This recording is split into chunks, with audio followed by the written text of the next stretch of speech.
Good morning, everybody, and welcome. I welcome everyone here. My name is Garrett Ripa. I'm the Acting Deputy Executive Associate Director for ICE ERO, and I welcome everyone here. More importantly, I want to recognize all of our state, local, and federal partners for this historic event, Operation Tidal Wave, which has been a tremendous success for Florida, and special for our principals that are here today, our ICE Deputy Director, Madison Sheehan, our Florida Governor, Ron DeSantis, Larry Keefe, who is the Executive Director for the Board of Immigration Enforcement, and finally, Jeff Denisi, who is the Chief Patrol Agent in charge for the Miami sector. Great opportunity to ask questions and to meet all these individuals. Again, it's been a historic event, and it's a commitment that we're all together. We're working together to make sure we get this done correctly and how we've always been doing it. Again, the ICE mission statement continues to be to protect the homeland against those individuals who undermine the integrity of our immigration laws. This operation encapsulates that, and I'm very proud to be here.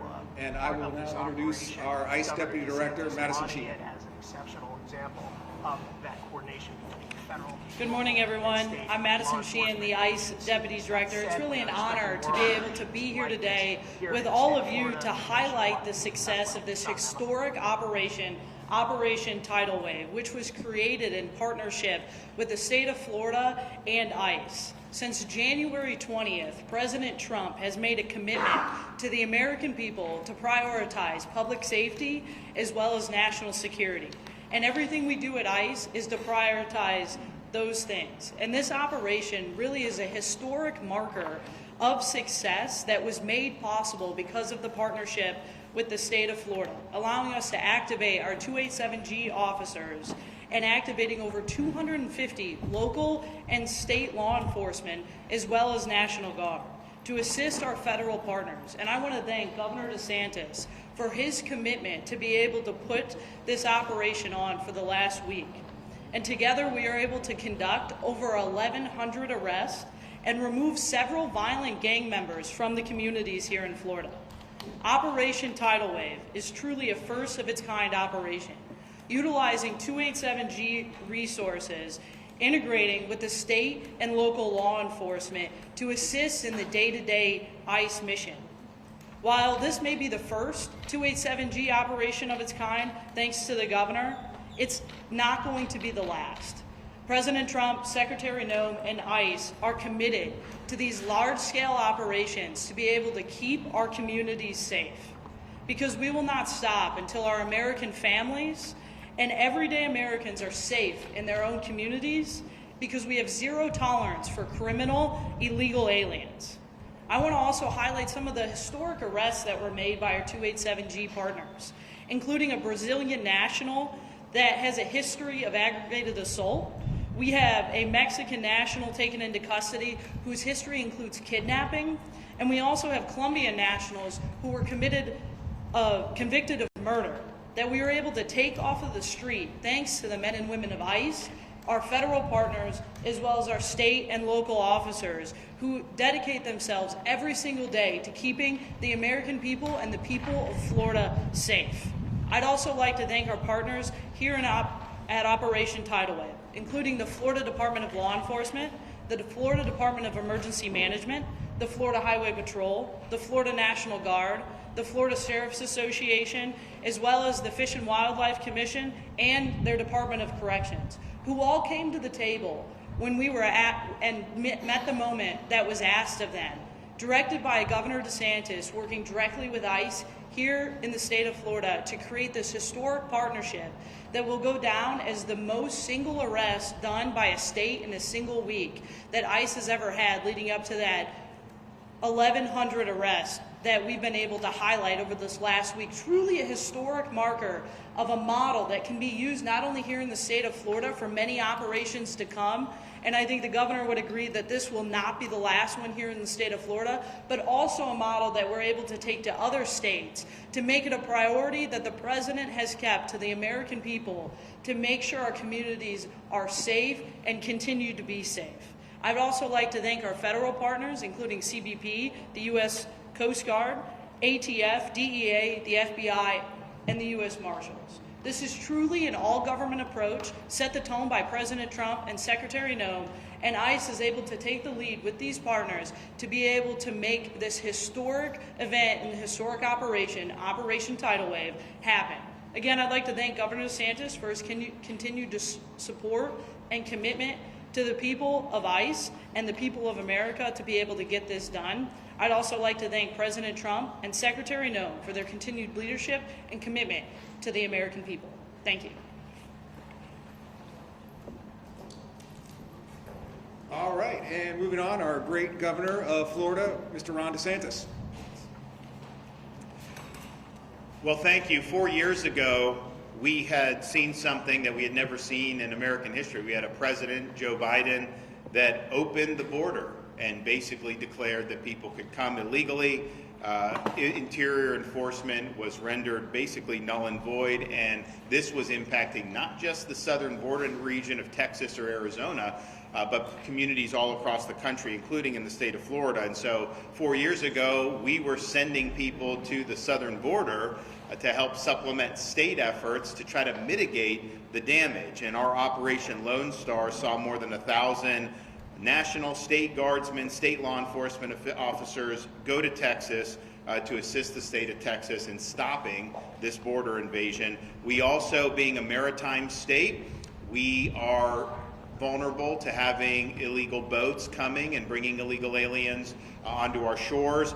This was particularly pressing when you had issues in Haiti bubble up even more, and there was a lot of issues that people thought was going to lead to a mass migration into the state of Florida. We launched Operation Vigilant Sentry.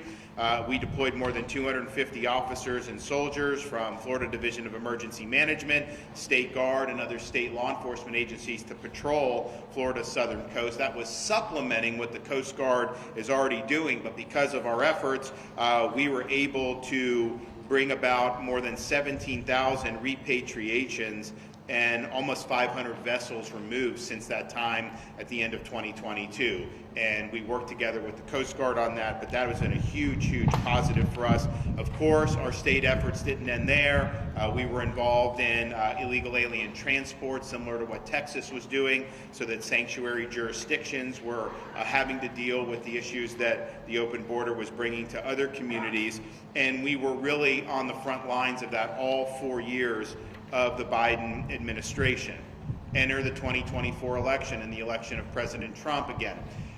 Border security and immigration enforcement was perhaps the signature issue of the president's first campaign in 2016 and this one where he got reelected. So we saw an opportunity to have a much different relationship with the federal government as it relates to immigration enforcement. So immediately I instructed our state agencies to engage in what are called 287G agreements with Immigration and Customs Enforcement, which basically leads to our state agencies being able to exercise authority in the immigration sphere to supplement and cooperate with the federal government. And we know that ICE had a rough run under Biden for 4 years. A lot of the things, this 287G program was effectively dormant. Certainly the task force model was dormant.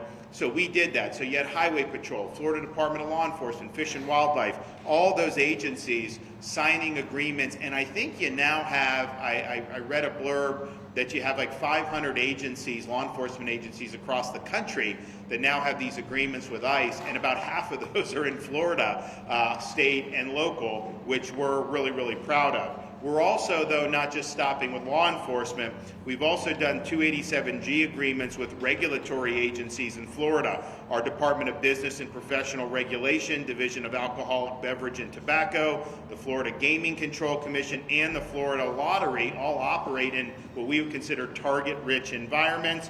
During their routine inspection and investigative duties, special agents are oftentimes in contact with people who may be in our country illegally. So we think deputizing those officers in regulatory spaces is going to be another source to lead to these immigration enforcement efforts. Now, when President Trump was preparing to take office, I called a special session of the Florida legislature because I knew that we needed policy in Florida that would require all state and local agencies, law enforcement, to participate in these efforts. We're not a sanctuary state. We ban sanctuary cities, but that just means you can sit on your hands. Yeah, you can't sabotage the efforts, but you were under no obligation to be on the team.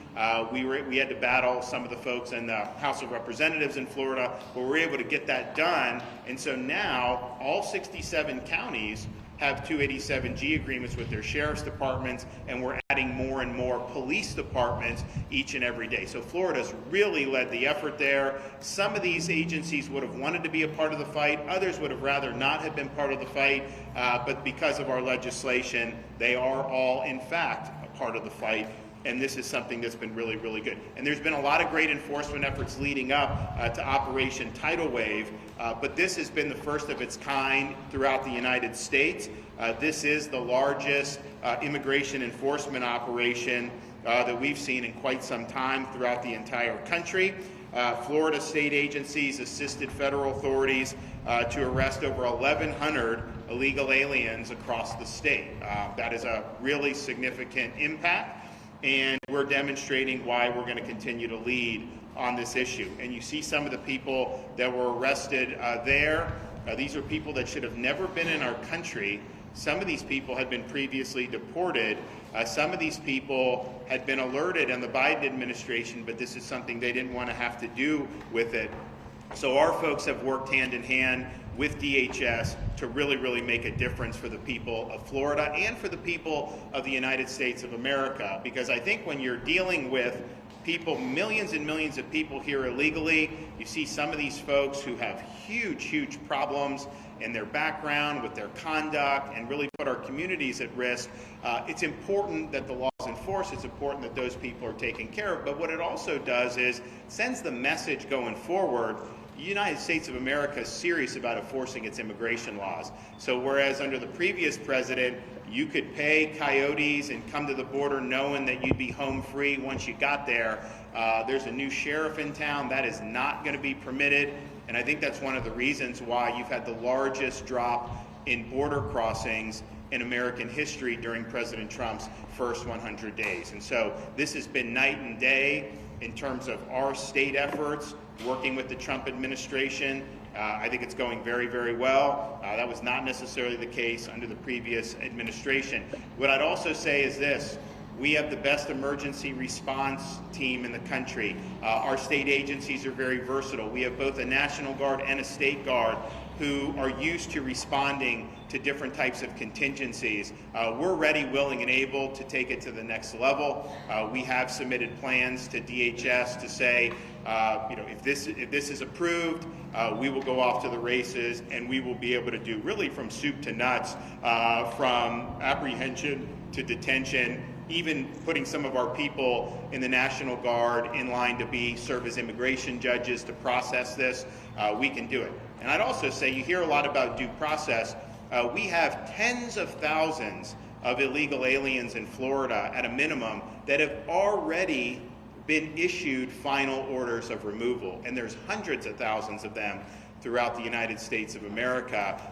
So they've had a lot of process. They've been ordered to be removed. They have not complied with those removal orders, and that's a very, very high priority for our state efforts to continue to identify those individuals and make sure that they're returned to their country of origin. So I want to thank the federal agencies that have really led the way. It's been a welcome change here in the state of Florida, and also thank all of our state and local partners who worked really, really hard for this operation, but have been doing this now for many months, and we're proud to have been the first state out of the gate. But we view this as just the beginning. We think that the best is still yet to come. So thanks for everyone that's been involved. Thank you, Governor DeSantis. Thank you for his support and his vision. I'd now like to introduce Larry Keefe, who is the Executive Director for the State Board of Immigration Enforcement. Thank you. Good morning. The first thing I want to do is follow Governor DeSantis with thanks to our federal partners. Thanks to our federal partners for placing their trust in us. Thanks to our federal partners for reposing their confidence in us to be one of what is the first of its kind partnership in the mass deportation immigration enforcement setting. We are very grateful for that. 100 days ago, the President of the United States, upon his inauguration, declared a national emergency. He ordered, and when I say you all, I mean my federal partners here in this room, he ordered you all to secure our borders, and he ordered you all to deport over 15 million illegal aliens who had invaded our country and infiltrated our communities. And I say this vicariously proudly for you all. I used to be with the Department of Justice, so I have some federal DNA that still runs through me. I am so proud that you all, our federal partners, in about 7 weeks, effectively, functionally secured our national borders and restored our national sovereignty. Yesterday, I saw President Trump presiding over a cabinet meeting where Secretary Noem took it out several decimal points that as of yesterday at least, the border is 99.99, and maybe she went on for some more, but effectively secure. So job well done, and it's an honor to be your partner.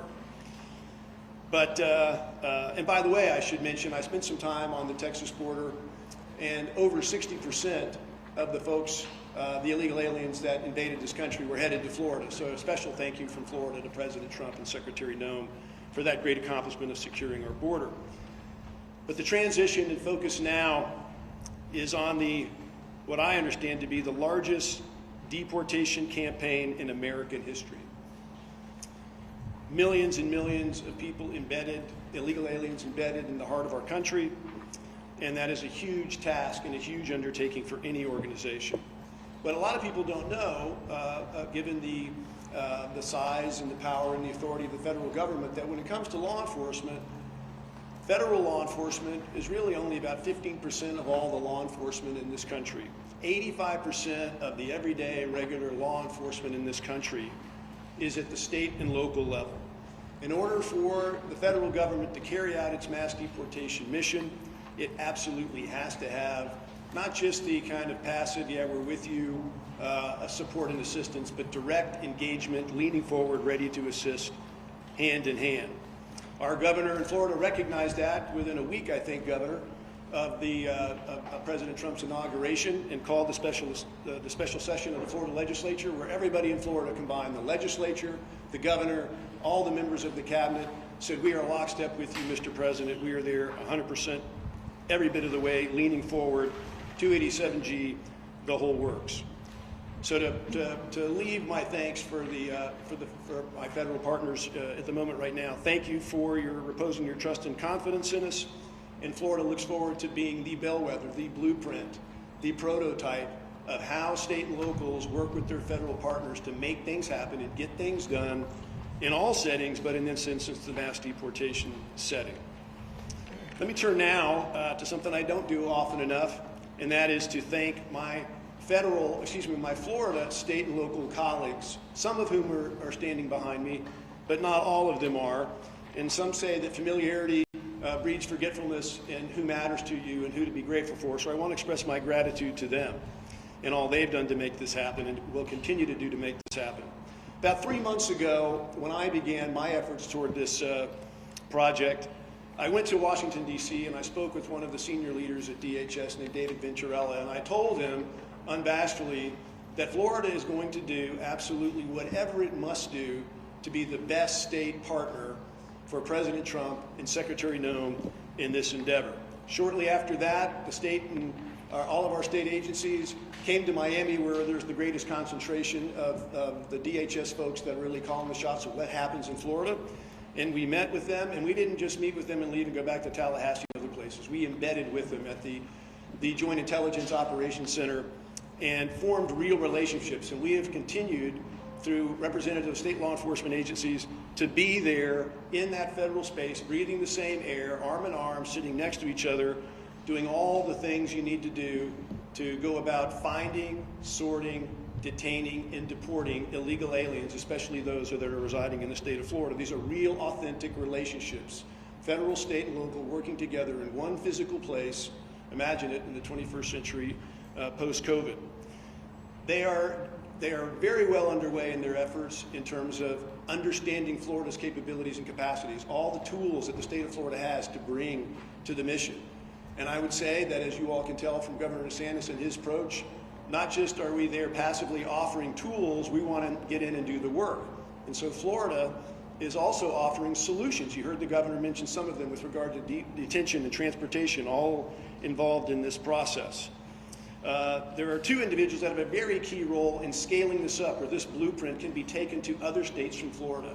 And that we have with us behind me today, Director Kevin Guthrie of the Division of Emergency Management and General John Haas of the Florida National Guard, in terms of the mass movements of people. After they have been found, after they have been detained, there's lots of movements, there's lots of needs for housing, lots of logistics complexities that would make Amazon delivery or Federal Express blush.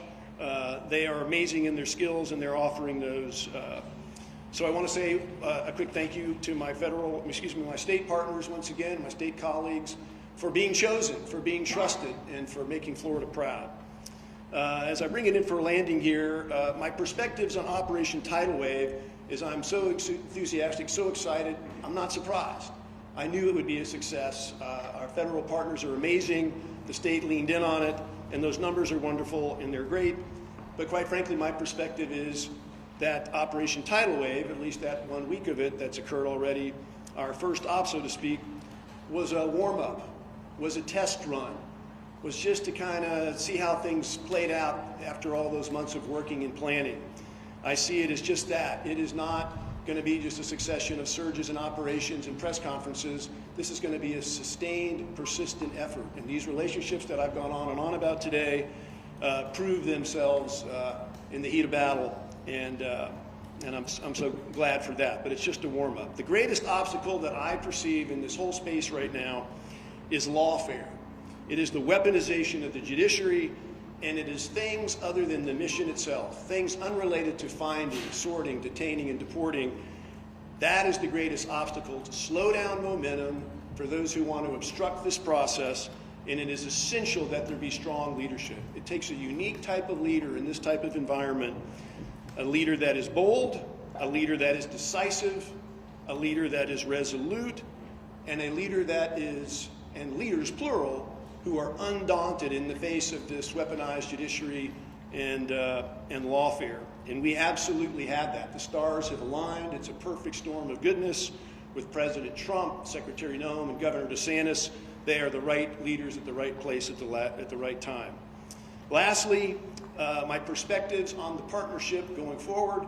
Once again, what has happened here this past week that we're here talking about today is a warm-up. What matters now is how we put together our plan, or finalize our plan for execution on what is going to be constant, persistent pressure and effort in this process. And the key to that is going to be measuring success. A lot of people fear accountability. They don't like it. They don't like to measure things. But this is quintessentially a numbers mission. If you're engaged in mass deportation and you're focused on success in mass deportation in Florida, then you got to know how many apprehensions are you having? How many people have you detained? How many people have you deported? So it is key for the citizens of the state and the citizens of the country to hold their leaders accountable, to find out what is your sheriff doing? What is your police chief doing? What are those law enforcement agencies or local officials doing that they can do to assist in this emergency mission? That's all I have. Thank you very much, and once again, thanks to our federal host partners. Thank you, Mr. Keefe. And now I'd like to introduce the Chief Patrol Agent for the Miami sector, Chief Jeff Denisi. Good morning.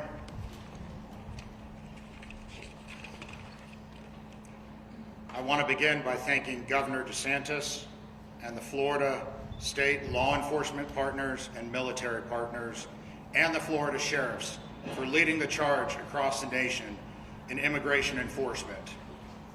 It's because of your unwavering partnership, the first iteration of Operation Tidal Wave was a resounding success. In the simplest of terms, border security is national security. The maritime border environment surrounding the state of Florida is being exploited every day by foreign terrorist organizations, such as Tren de Agua and MS-13. These criminal organizations are attempting to smuggle people and narcotics, which pose a significant danger to our nation. To combat this threat, the law enforcement agencies of the Department of Homeland Security within the state of Florida employ a defense in depth posture. The first layer of enforcement is the seamless coordination between the United States Coast Guard and CBP Air and Marine operations. Their tireless efforts in the maritime detection and interdiction set the foundation for our success. Our DHS maritime partners are strengthened by the expertise and commitment of the Florida Fish and Wildlife Conservation Commission and the Florida Sheriffs and the coastal communities. The vital intelligence and operational space generated by the maritime interdiction partners allows the U.S. Border Patrol and the CBP Office of Field Operations to focus their efforts on the ingress and egress smuggling routes. These routes are utilized by those attempting to circumvent the Homeland Security laws. It is in this environment that the Florida Highway Patrol, National Guard, and Fish and Wildlife Conservation Commission and our local sheriffs are invaluable partners. They work shoulder to shoulder with our agents and officers to ensure the integrity of our shores, our marinas, our ports, and our roadways. This unified front sends a very clear message. Florida's coast will not be a haven for foreign terrorist organizations. The final layer of DHS enforcement belongs to our ICE partners, with ERO removal operations and Homeland Security investigations. They're responsible for disrupting and dismantling foreign terrorist organizations by targeting criminal individuals. During this operation, ICE, in collaboration with FDLE, FBI, DEA, ATF, and the CBP Special Response Team, focused their efforts on the apprehension of illegal aliens with final orders. It gives me great pride and pleasure to highlight some of the criminal aliens on the display boards you see here that our agents and officers work together to remove from our Florida communities. While on patrol in Jupiter, Florida, Border Patrol agents and Highway Patrol troopers arrested Alejandro Flores. He's an illegal alien from Mexico. Flores is an aggravated felon with criminal convictions for alien smuggling. Flores is being prosecuted for re-entry after deportation and will swiftly be deported after serving his sentence. In another event during this operation, Border Patrol agents and Polk County Sheriff's deputies collaborated to arrest Geller Orobio, an illegal alien from Colombia, after his release from a local detention facility. Orobio served a sentence for residential breaking and entering and has prior charges for re-entry after deportation and is a confirmed South American theft group member. Orobio is being prosecuted for re-entry after deportation and will be deported. To those that violate our immigration laws and undermine our national security, the message is clear. We will locate you, prosecute you, and deport you. The success of Operation Tidal Wave sends an unwavering message. Our collaborative efforts are making Florida an inhospitable environment for criminals to operate. We are committed to ensuring our Florida communities are safe and our nation is secure. On behalf of Customs and Border Protection, I extend my deepest appreciation to Governor DeSantis and our state and local law enforcement partners. Your commitment to the safety and security in Florida is steadfast, and we are honored to stand alongside you in this vital mission. Together we are stronger, and we will continue to make a difference. Thank you.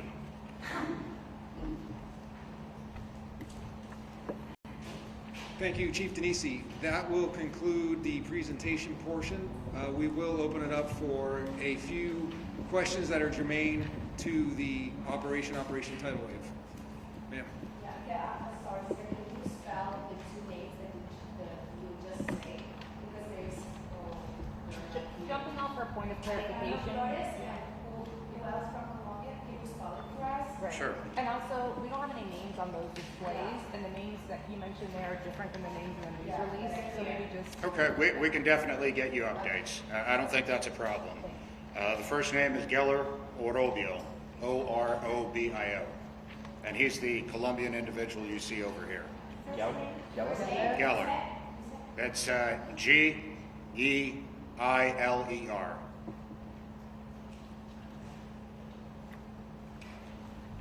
Folks, can you please say your name and your news organization, please?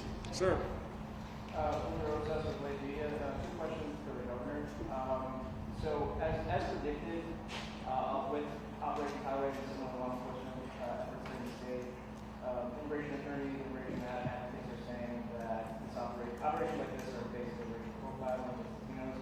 I just wanted to see what your response is to that. And then the second question is, the executive director touched on criminal welfare.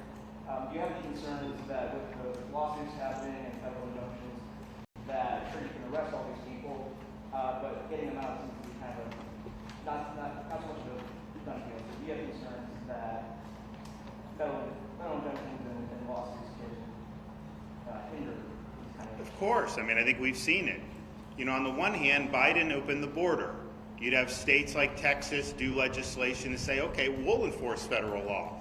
And the courts would say, oh no, it's the province of the federal government.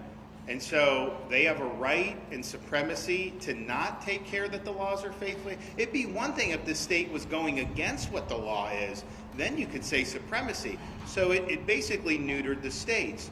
Now we're in a situation where the federal government is enforcing the law, and the courts are saying, well, no, you really can't do that. People need to have, you know, some O.J. Simpson type trial before they can be deported. It's nuts. And it's a heads they win, tails we lose for the country, to where people come in unimpeded and it's virtually impossible for them to go. I think the president has statutory authority to do this. I also think he's got Article 2 constitutional authority to do this. But I think what we've seen is they will find judges who just want to throw sand in the gears. And that's been true across their efforts, not even limited to the immigration space. So I anticipate that that will likely continue. Ultimately, though, you know, the U.S. Supreme Court can end this charade. They've had opportunities to do it, and they haven't been willing to do it. They've created some of the mess in the immigration space with the jurisprudence. They should reverse U.S. versus Arizona. That was not the right decision. That was a split decision from the court. And so they have an opportunity to get this basically on better footing, because right now you have the policies are really being hijacked by these district judges, and they shouldn't be able to do a nationwide injunction. If you have an illegal alien that they sue for, and the judge wants to find something, even though I probably wouldn't agree with that, that should apply to that case. It shouldn't stop immigration enforcement efforts writ large. So we're going to continue to deal with those issues, but I do think these are going to need resolution by the U.S. Supreme Court, and I don't think you're going to see it end until that happens. There's no racial profiling. If you're here illegally, then you're in violation of the law. And there's not saying that, you know, only people of one shade, or that if you're illegal, you're illegal. And we're going to hold you accountable. Ma'am. Hi, so I was wondering how you guys are handling the balance between pursuing what you consider foreign criminals and national criminals, because foreigners are not the only criminals.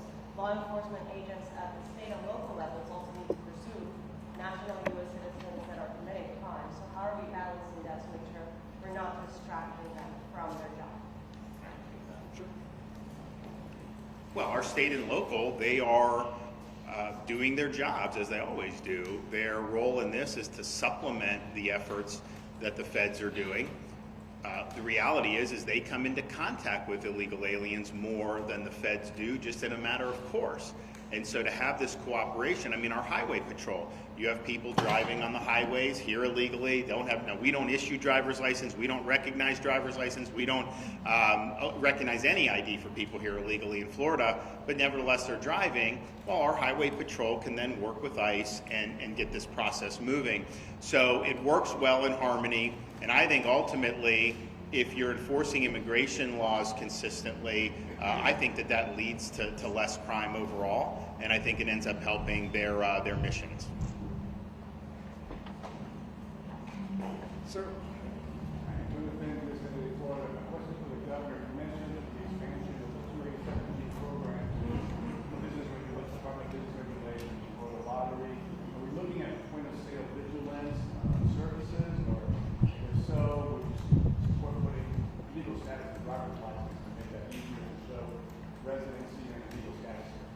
So I think that remains to be seen how they're exactly going to do it. I think that these folks are involved in areas where they're likely going to be able to add value to what ICE and DHS are doing.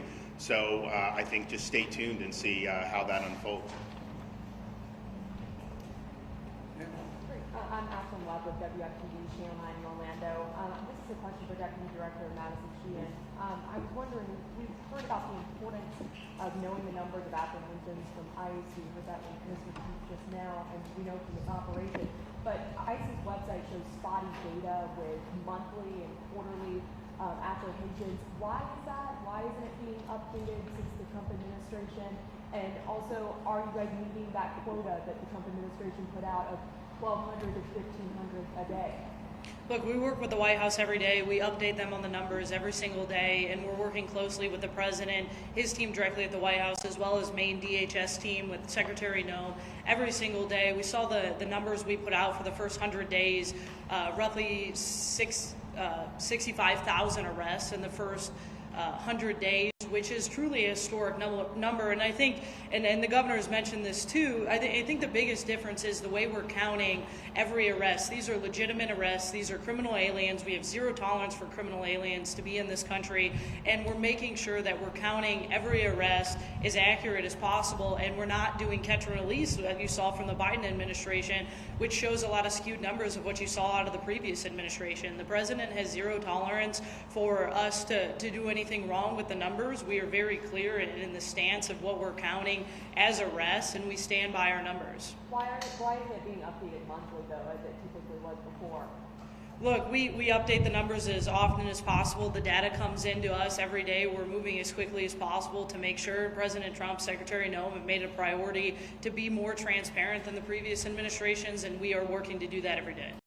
You mentioned 63% were criminal aliens. What happened to the rest? I mean, did they also have deportation orders?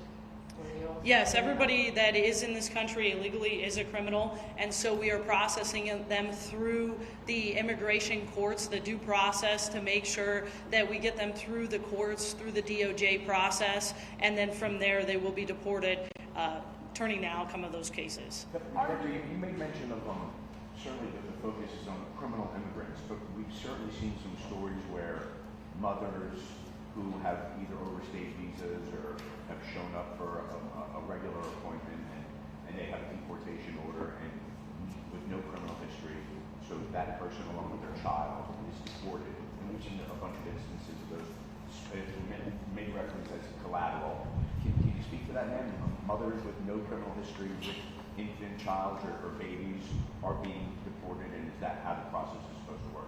Look, I stand by what we've said since day one, since January 20th. If you are in this country illegally, you are a criminal. We have zero tolerance for criminal aliens in this country. As far as a conversation about children, I think the real conversation we should be having is about the 500,000 children that the Biden administration allowed to come unaccompanied across the border that President Trump has made a priority to get them back home with their families. A question for the governor, just about the intersection of state law and what we saw at the federal court in Miami on Friday. A judge had reiterated that there was a stay. She said that there was 15 arrests that apparently were made. One was with a U.S. citizen up in Tallahassee in violation of a federal order.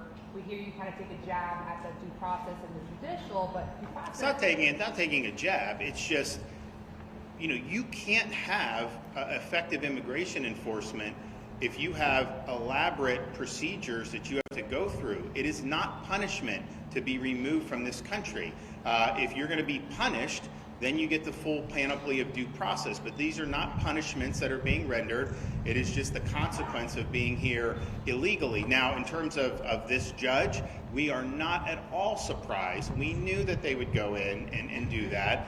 the legislature structured that state law in a way that was different from Texas and some of the others that have run into problems. So we actually feel confident that we'll ultimately be vindicated on that. It should be a crime to enter the state of Florida illegally. We have police power to be able to do that. That does not undercut or interfere with federal efforts. In fact, if anything, that buttresses federal efforts. Governor, are you guys going to detain these people with the already existing capacity challenges in ICE detention centers as well?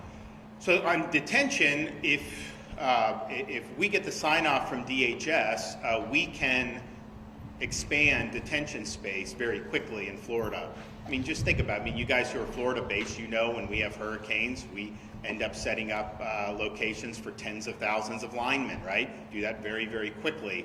So we have the capacity to set it up quickly, but we're not going to do that without the approval of the Department of Homeland Security. And I know they're working on exactly what they want to do after Tidal Wave. This is what they had focused on. So Kevin Guthrie, Division of Emergency Management, they can absolutely do that. And that could be potentially a short-term support for the lack of space that the feds may have. So we stand ready, willing, and able to help in that space. We stand ready, willing, and able to help in the immigration judge space. Remember, I mean, not everyone may know because the way it's presented, these are not Article III judges. They are executive branch employees, basically. We can absolutely deputize judge advocates from our National Guard units to serve as immigration judges. We can do other to do that. So we'll help on that piece as well, and we can even help on the transport piece, whether it's transporting. I know that they were talking about Gitmo. I don't know that they've used that, but we can help with that as well. So we can really be a force multiplier in Florida, and a lot of it is just because, well, one, we're committed to the mission. We think it's important.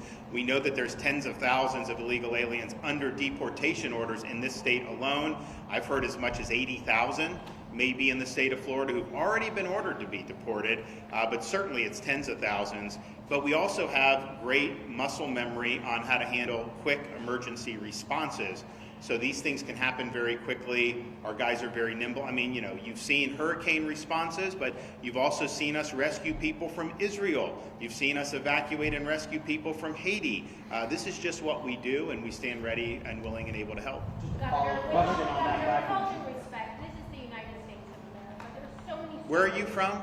I'm WSBN Channel 7. Okay. My name is Vanessa. Great, thanks. United States of America. So many people are being robbed. There's due process.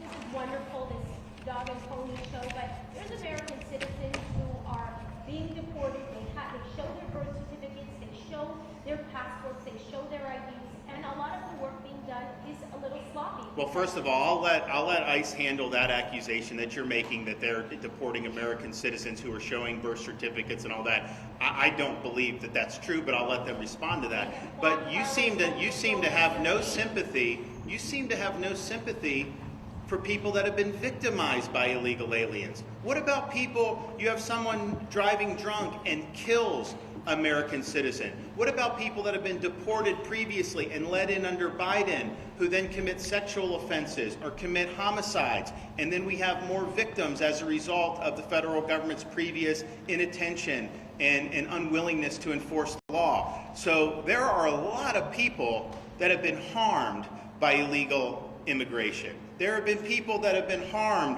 by Tren de Aragua gang members who should not be in this country in the first place. So let's just be clear. Who are you fighting for? We're fighting for the citizens of Florida. We want them to be able to live in a society that upholds the rule of law. We want them to be able to live in a state that is safe. And we have to take action on it. I'll let them address your accusation. But the notion that somehow this is America, therefore we're supposed to have an open border, we're not supposed to enforce immigration laws, we're supposed to just sit on our hands when Biden let in 7 or 8 million people illegally into the country? No, that is not responsible. That is not what our citizens elected us to do. So we're in this fight. I think a lot of these narratives that I hear, to me, just instinctively, I think they're fake narratives because I've seen it happen so many times. But I will let folks at ICE respond to your accusation. But according to court, Well, the first thing I'll say is that I think the governor's words really stand on their own. The men and women of ICE are working every single day to protect the communities, working with state and local officials to do our very best to protect the communities after the Biden administration opened our borders, allowed people to come into this country that should have never came into this country in the first place, jeopardizing our families and our communities and putting them in harm's way on a daily basis. The men and women of ICE are going into those communities to protect the men and women in these communities, to be able to do the mission that we've been set on every single day that the President has given us. According to court documents, however, of the 349,000 new court cases in 2025 alone, only 1% are new cases based on alleged criminal activity. So a lot of these people don't have criminal past or background. So who's being arrested and where is this information on ICE's website? It's on court documents, but we can't get this information, and ICE, quite frankly, isn't being very transparent. Look, I'll stand by the fact that if you're in this country illegally, you are a criminal. You will be deported. You will have the opportunity to be able to come back into this country through the correct immigration processes. We're working through those every single day, but our number one goal is to keep the American people safe from the criminals that are walking in this country that should have never been let through in the first place. Governor, just to follow up on the guy from Jupiter, because we've been covering that case as well. I think a lot of the criticisms of this racial profiling is the idea that maybe some of these work trucks are getting pulled over. We know this man, he was a passenger in the car and was pulled over for a tinted windshield. Can you give some more descriptions of the car and that criticism that work trucks are the ones being targeted? So let me tell you how we operate on the highways. Not only working with Florida Highway Patrol, they're pulling people over every day for traffic violations, but when you see a Border Patrol agent, a marked green and white out there on the highway, this is how they operate. They're cruising along the highway and they're looking for reactions. Reactions from the driver, first of all. The driver looks over and then looks away and won't look at them again. You know, there's different, they vary their speed, they move away from that marked unit. We run the license plate. The license plate comes back to an illegal alien. We have the name of the individual registered to the vehicle. We get their DOB from there and we run it through our immigration systems. So we know when we pull that person over, the registered owner of that vehicle, which gives us reasonable suspicion to stop the vehicle, is an illegal alien. He may not be in that vehicle, but it gives us enough reasonable suspicion, which is what we need to stop a vehicle. There's no racial profiling going on. Governor, you said some agencies wanted to be part of this fight. Some agencies would rather not have been part of this fight. Can you be a little more specific? And was there any pushback or just outright refusal from any agencies or any officials with these agencies or even public officials or state officials to be part of this operation? So, no, that's not what I meant. What I was referencing is when we did the special session, one of the things I insisted on was that we impose a duty on all state and local law enforcement to actively assist and participate. I think the language is you have to use your full efforts available to you. Now, obviously, some of our rural sheriffs, they may not have any personnel. Some of our more urban areas probably have a little bit more ability. They also provided funding, though, of course, to help these agencies. We didn't want to do an unfunded mandate. But my point on that is, had we not imposed that duty, you would not have had 67 sheriffs do 287G agreements. You would have had some, maybe even most of them, but you definitely wouldn't have had all of them. You wouldn't have the number of municipal agencies, police departments that have had the 287G had we not imposed the duty. And so that is just, and it's not, I mean, you have some sheriffs that are conservative law and order, but their view is maybe, hey, the feds can just take care of it. I got enough on my plate, and I get that, but that ultimately doesn't work because this is a problem that is not just limited to ICE agents. I mean, it's a problem that affects communities throughout the state of Florida. It does affect criminal activity. It is a way to bring in drugs, bring in human trafficking, a whole bunch of other stuff. So they're all on board. They've all signed up. As far as I know, every agency is following their duties under state law. And I know that when there have been questions about that, like we had in Orange County, the Florida Attorney General reminded the folks there of the duties under law, and that was taken care of. But it was nothing about this tidal wave. That wasn't what I meant. I meant going into the special session. Had we not sought the legislation, I think that Florida's enforcement would be a little bit more patchwork. I think most of the agencies would probably, our state agencies for sure, because we said the state has to be involved. But on the local level, I think you would have seen some involved and then some. None of them would have been sanctuary because that's against Florida law. But there's a difference between not being a sanctuary and then being on the team and actually helping to amplify the effort. So communities that we cover in South Florida, there are unique communities we cover. Doral, for example, was established and thrived because of Venezuelans. Now thousands are afraid they're going to lose their temporary protective status from the dictatorship in Venezuela, and they're going to lose their work permits, they're going to lose their legal status. Are you afraid that these people will not turn to local police if they are victims or witnesses of a crime? Are you afraid of being concerned at all over the impact in the community like Doral? So the TPS issue is obviously something that the administration will respond to, but I'm not concerned about not seeking support if there's criminal activity. But I will tell you this. Because I know Doral very well, and we have a lot of great friends there, and actually got a lot of support there over the years. When we did the Martha's Vineyard, it was mostly Venezuelans who were on that, and people were saying, "Oh my gosh, Doral, they're going to be so upset because there were Venezuelans." And it turned out these people were thanking me because what they saw was the regime sending people to the border who shouldn't be in the United States. And so I think the way it can be presented by some of the media is different from what you hear from people when you actually get on the ground and cut through the BS. And so we've got a very vibrant Venezuelan American community, made huge contributions to South Florida and to the state of Florida, and that will continue. But at the same time, I mean, some of these gang members, some of the people that have come in with Maduro, pushing them out of prisons and stuff, we don't want those folks in Doral. We don't want those folks in South Florida. And I think that there's a pretty clear distinction on those two types of folks. Governor, you mentioned also. I want to thank everybody. I want to thank the governor. Thank you, everyone, for attending today. Again, thank you very much.